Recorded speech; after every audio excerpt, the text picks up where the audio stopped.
On today's show, it's time to talk about some of the young Bucks. We've seen a couple of them in the preseason opener, but I know there is a little bit of excitement from Bucks fans around Andre Jackson Jr., Chris Livingston, TyTy Washington potentially finding his way into the rotation, and of course, MarJon Beauchamp. So let's talk about some of the youngsters as they're going to get minutes as the preseason rolls on. You are Locked On Bucks, your daily Milwaukee Bucks podcast. Part of the Locked On Podcast Network, your team every day. You are Locked On Bucks. My name's Kane Pittman. You can see and hear me on this show Monday to Friday, and also find my work over at ESPN. And for the first time on Locked On Bucks, we've got Isaac Schade, who is one of our college basketball experts here at Locked On. And we're going to roll through a bunch of the young Milwaukee players hoping to crack the rotation this year, and it's going to be a lot of fun on today's show that is brought to you by Jace Medical. Empower yourself when you purchase a Jace case, providing you with a personal supply of 5 antibiotics that treat 50-plus infections. Get yours today at jacemedical.com. That's Jase medical.com. As always, we thank you for making Locked On Bucks your first watch or first listen of every day. And I know there was a lot of feedback after yesterday, the preseason opener. No Giannis and Dame, but we did see some of the young Milwaukee players see some time on the court tomorrow, 7 p.m., depending on when you're listening to this. Tuesday night, 7 p.m. Central Time, Bucks and the Grizzlies. The preseason rolls on. We appreciate the support. If you haven't done so yet, drop a like, a comment, subscribe, do all those things. It's free to do, and it really helps us along the way. But one of the guys we did see on the floor, and I think there was actually a little bit of optimism about the performance, was Andre Jackson Jr. So that's really wind it back a little bit, though, because pick 36 in the draft, and the Bucks had to trade in to be in this zone, and they clearly targeted players like Andre Jackson Jr., athletes. Were you surprised, or what did you expect from his draft range going back a few months? Honestly, and first off, Kane, thanks for having me on. So great to be here. I hear there is a new point guard in Milwaukee or something like that. Yes, that's right. No, man, congrats. I love Dame. I'm so excited to see him and Giannis together. That should be electric. I kind of had Andre slightly higher than this. I was thinking like right at the end of the first round, but I mean, in this range is right about what I expected.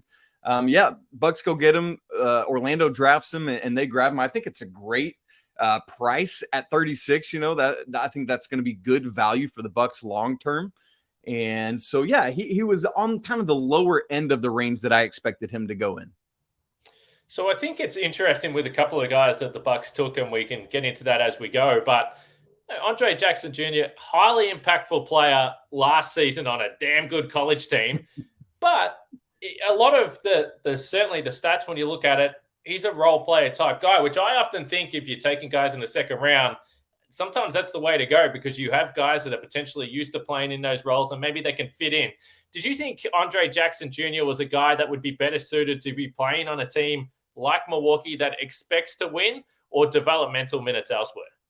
No, I absolutely think this is the best type of fit for him, Kane. Like you said, you look at the numbers and they don't jump off of the page. He's not a guy that's going to get like all conference player votes or things like that.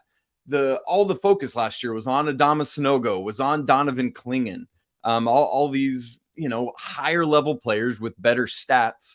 But he is more than a role player. When teammates talk about him, they talk about him as the consummate teammate, the player, the dude that you need to be part of your team. And so when I think about glue guys, Andre Jackson is the gluiest. When I think about winners, he is just a flat out winner. He does the things you need him to do to win games. And we can talk about some of the college things, but Bucks fans saw that in the preseason opener when he, in just 17 minutes, filled out that stat line in a big way. That's the kind of stuff you're going to get from Andre Jackson Jr., Kane. And here's the thing. While he didn't lead that game, the preseason opener, in any statistical category, you look at the plus minus, he was plus 10, the highest plus minus in that entire game. So he made a pretty strong impression on his first possession. We discussed it on the post-game show yesterday, but he straight away got into DeMar DeRozan. And the thing that stands out is that he looks like he is jacked up and ready to take this assignment in the first game of the preseason. And as I think a lot of Bucks fans, including myself, I didn't watch a lot of him at college. I'm seeing a guy that A, is desperate to be on the floor, but B, he seems to want those assignments. What was he like on the defensive side of the ball last year in college? Because let's be honest, you spoke about Dame Lillard, but there are question marks over the defensive backcourt of the Bucks now, and perhaps there are openings for a player to step in and take some minutes. And I think that, Kane, ties into what you just asked me a second ago that I didn't really actually answer about, is he better suited to slide into a team where he doesn't have to have such a load on his shoulders? I think one of the nice things about coming to a team like the Bucks that already has this crazy winning culture, that has essentially most of the pieces they need, is that all he's got to do is find a role to carve out for himself. One of the issues is he's not a guy that is like, here's my one elite specialty that's going to get me on the floor for the Bucks.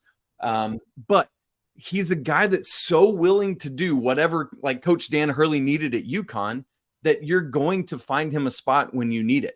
And he's going to be fine. Like, if he doesn't get a ton of minutes, he's not going to be a guy that sits on the bench and all gloomy, glumpy, right? He's going to do that's just part of that consummate teammate thing that he does. And so if that is going to take that backcourt defensive assignment on a DeMar DeRozan, awesome. Let's do that and knock it out. Now, as you said, I think early on there's going to be some like young puppy just trying to get so happy and like almost humping a dude's leg to get out there on defense, But I think as he settles in, I think I even remember seeing some of the vets kind of came around him after that first possession and kind of had a few words. And then once he settles in, I think that can absolutely be a role for him. But again, he's a guy that you can trust on the floor to make heady basketball plays. And that's what you need from rookies. Guys that can come in, not drop off, and not hurt you as a team. And if you can trust a rookie to come in and do that, Andre Jackson's the kind of guy to do it. I think his specialty is going to be the highlight plays. No doubt. He already had one in the first preseason game. He's a ridiculous athlete. And for a Bucks team that obviously has had Giannis for a long time now, there hasn't been a lot of other athletes on this team that are providing those highlights. So I think for that reason alone, he's going to be a fan favorite as well. Last one on Andre Jackson Jr., his lack of ability to score from anywhere, away from the rim. How concerning do you think, or how challenging do you think that will be for him on offense as he now steps up a level? Yeah, I mean, that is one of the issues I wanted to mention. This guy is a sub 30% three-point shooter for his career in college. He doesn't get to the line very often. If I remember correctly, he averaged like 1.7 attempts from the free throw line per game. And with that athleticism you talked about, I've always wanted to see him get to the line more. And I think that he could. And maybe now with the tutelage of just an uber athlete like a Giannis who can show him how to use his body maybe a little better to get to the line, get into the lane and do some of those things. Because as you said, teams, at least at this point, defenses are going to be able to cheat off him a little bit as needed to help out on somebody like Giannis. And so that is one of the concerns for me, is if he wants to get consistent minutes, he's got to improve that three-point touch, and he's got to get to the line more. I think those are the two key things for me. I think it's going to be fascinating, particularly in minutes with Giannis on the floor. You like what they might be able to do in transition and the facilitation, but the scoring or perhaps the perimeter stuff will be a watch. But certainly a strong first impression from Andre Jackson Jr. I want to get to TyTy Washington in particular. I thought he was also impressive yesterday, and maybe Chris Livingston. So a few more still to throw at Isaac Schade. But first, let's talk about Jace Medical, today's sponsor of the podcast. Everyone should be empowered to care for themselves and their loved ones during the unexpected. That's why Jace Medical offers the Jace case. The Jace case provides 5 life-saving antibiotics for emergency use and gives you peace of mind so that you're not just hoping you have access to medication in an emergency situation. Jace Medical makes sure you have the medication in hand, and it's very simple. They'll handle everything from the online evaluation to licensed pharmacy medication, and delivery and ongoing consultation and care. So don't get caught underprepared. Get $20 off these life-saving antibiotics today from Jace Medical by using the code LOCKEDON at checkout at jacemedical.com. That's JASE medical.com. All right, Bucks and the Grizzlies tomorrow, as I mentioned, 7 p.m. Central Time. So make sure you're in position for that game. We'll have a post-game podcast straight after that. So make sure you join us to wrap up the second game of the preseason. But if we go back to game 1 And TyTy Washington, I think this has been an addition by circumstance. Didn't quite fit, got squeezed out in Houston. They were trying to do some different things with the roster. Gets to OKC. They played, I think, 19 guys tonight in their preseason opener, so they've got a lot of bodies on that roster. He had 7 assists in this game. Didn't really shoot the ball well, but I think in general there's some intrigue from Bucks fans about the idea of collecting a first-round pick from only 12 months ago and being able to have him on a 2-way contract. It seems like an absolute low-cost move. Oh, 100% it is. And if we're talking about TyTy Washington or who the Bucks did take this year in Chris Livingston, Mr. Irrelevant in the NBA draft this year, give me TyTy all day long. I loved him at Kentucky in his 1 year back in 21-22. Like you talked about those 9 assists. Kane, there was a game against University of Georgia. It was like early January of that year. He had a 17.17 assist double-double against the Bulldogs. I mean, it's like those were the kind of things I loved from him is just the capability to do anything. He hit like 35% of his threes that year. Just one of these young men. I mean, we talk about athleticism. I love it. He's one of those guys that he's 6'3", if he was 6'4", 6'5", I think would be like all NBA within the first couple of years. I think there is that level of capability in him because he can distribute like we're talking about. He can do just about any of those things. He can call his own number. He can score when he needs to. Like I'm trying to remember back at Kentucky. Like I think he had a game against Tennessee. That's who it was. 28 points in that game on like 10 of 13 from the field. And for those who don't follow college basketball, Tennessee is notoriously a wildly incredible defensive team under Rick Barnes. And so for TyTy to come out and do stuff like this, and think about who just came to Milwaukee, whose tutelage he can sit under. TyTy getting to learn from Dame, that is a massive win for this franchise. So we definitely discussed the idea that out of all the players that might have looked at the Bucks signing campaign and thought, damn, that's probably not great for me, it was maybe TyTy because maybe it takes away some of those minutes. But it is a fascinating situation for him to be on a 2-way contract. And sometimes if you see those first rounders in that position, it feels like something must have gone wrong for them. But he kind of just feels like he was unlucky. 100%. And a lot of times that's the case. It's not about skill set or necessary development. It's just about minutes and availability. I often say, like, we're getting more of this now in the NBA, but I think about it in baseball terms, if we can put it there. Like in baseball, we have legit minor leagues. I would rather have a guy who's just on the cusp, spending time at AAA, getting at bats every day, getting reps in the field every day. And so if TyTy spending more of his time down in the D League is going to give him that opportunity, then I think that's a net win. And I think from everything I've seen from him, I think he's the type of man that can embrace that. If you say to him, hey, listen, I know you would rather be with us up here in Milwaukee, but the minutes just aren't there right now. We want to get you this high-level development. Here's how we're going to make that happen. I think he would buy into that. The G League is interesting because I think that it has changed over the last few years from if players are getting sent down, it's almost this bad thing for their projection of their career when it shouldn't. That shouldn't be the case. If guys can get minutes down there, it should be taken as a positive. And I think the Bucks have done a decent job of that in the past. And certainly, I think the Wisconsin Herd this year is going to have some pretty nice talent on that roster. But how much have you seen of MarJon Beauchamp, and what do you expect? Because Bucks fans are going crazy about MarJon Beauchamp. But he is, speaking of the G League, which leads me to this. It's a different path, and we've seen some success from some of the higher draft picks. But for Beauchamp, he kind of did miss out through the COVID years of that college development, and I think that's why there's a big question on him. Yeah, absolutely. I mean, he is. Listen, there's reason for that optimism, Kane, like undoubtedly so. But I think, yeah, we have seen so many basketball players across the board who were hurt by everything that COVID stopped. For example, for me in college basketball right now, what we're continuing to see is like the 24 class that's seniors this year. We're so scouted. And so there are guys that are wildly coming up the rankings and going down the rankings because scouts didn't have a chance to see them well.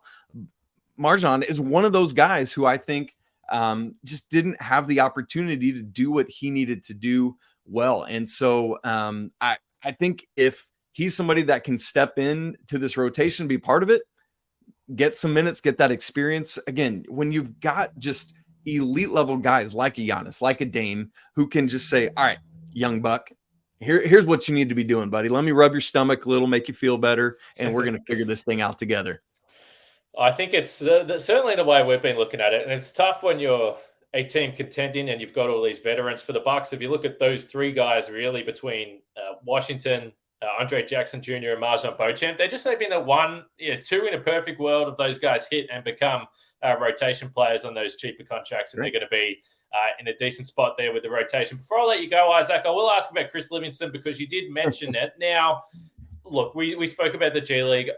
I don't really see how there's any role for him, certainly this year, but it was a fascinating process through the draft period and how he ended up in Milwaukee. And I think it's been a little confusing as to why that process played out. But where do you sit on Chris Livingston as an NBA player anytime in the near future? Far away from the table is where I'm sitting to answer your question. Yeah. It's interesting when you read scouts, it's like scouts can't even agree on Livingston. You'll see some that will say, man, elite athlete. And you'll see others. It's like, dude, he can't run on a treadmill, right? Like just people can't agree. For me, it's like, he's got some things that are really, really good. For example, I think he's got all the traits to be a high-level elite defender. Like as he grows a little more strength, a little more awareness of defensive principles, I think he's got the qualities to do it. I think about him as a rebounder. Last year at Kentucky, he's playing alongside Oscar Tshiebwe, who was the leading rebounder in the nation each of the past 2 years. And during like the last 8 games of Kentucky's season, he had 6 or more rebounds in 7 of those games while playing alongside Oscar Tshiebwe. You don't just do that if you're by happenstance over a course of 8 games in the postseason, right? And so there are some of these things that he can do. But similar to Andre Jackson Jr., can't shoot very well, doesn't get to the free throw line very often. His north and south movement, I love it. I think like he's kind of one of those freight trains in transition, get out of his way. But if he's forced to go east and west, it's over. He can't do it as well. And so like Chris Livingston's one of these guys, he needs like a true point guard to really set him up because he's not going to be a great shot creator. He's kind of a black hole.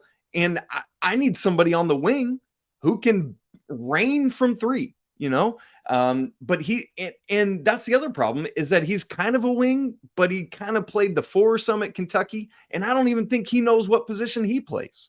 So is there a possibility? Yes. His shot mechanics, I think, are good enough, but he's got to get there, and it's going to be a lot of development. Maybe some time in the G League for Chris Livingston this year. And as we pointed to, I think for that position in Milwaukee as well, there are a lot of guys that are going to be vying for minutes at the 3 and 4. Obviously, there's a big fella who takes a lot of the minutes there for the Bucks this season. So it might be tough for Chris Livingston, but this has been some really good info because I do think, particularly with the first 3 guys we spoke about, there was some positive signs from the preseason opener, and I legitimately believe there's going to be some chances for those guys to play on a really damn good Milwaukee Bucks team this year. Isaac, what's going on over on your channel? Because I suspect this is a pretty busy time of year as you start to really fire up. It's a very busy time of year. The first college games are on November 6th, so we're right at 4 weeks away. We're in the midst on our channel of previewing all 32 D1 conferences right now. So if you want to know, guys, the Bucks might be getting into next year, make sure to check us out. I also host Locked On Tar Heels. So the University of North Carolina is trying to come back from last year's awful season. So lots of misery for me right now with the Tar Heels. Make sure you go check out those shows along with any other Locked On podcasts you can find. They've got every team you need to keep up to date with. Tomorrow, as I mentioned, we're going to have another post-game show, Bucks and the Grizzlies, 7 p.m. Central Time. We'll see who's playing in this game. We're not 100% sure yet. We're still waiting for Dame. We're waiting for Giannis. We're waiting for Chris Middleton. Maybe tomorrow's the day, but we'll be back for the post-game show. We'll speak to you guys then.